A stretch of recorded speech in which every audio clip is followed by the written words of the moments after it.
Selamünaleyküm. 105 mi? Kim bu? Bakalım işte sağ olun. Assalomualaykum avvalambor hammaga. Hozir meni ishdaman. Bugun 93-kuni. Men xudo xolasa. Hozir zakaz topshirdim. Hozir video olyapman. Zakaz nimagadir kam, to'g'risi. Endi maqtayman deb turganim kecha bugun ashi dabdala. Zakaz bo'lmayapti. Zakaz topshirdim. Topshirgan uyim va shay chotkida borki. Havas qildim to'g'risi. Mashinalari bor. Ular Mustang mashinasi. Nomerlar ham ashi boshqacha nomerlar, qimmat nomerlardan. Hozir kutib o'tiribman zakazni. Hozir qornim och ertalab yemek chiqqanman, soat 8 da ishga chiqqanman.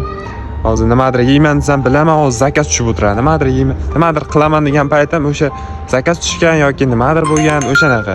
Meni ko'ryapsizlarmi? Shunaqa o'rtoqlar. Charchamayingizlar, sog' bo'lingizlar. Bugungi taassurotlarni sizlarga ulashib boraman.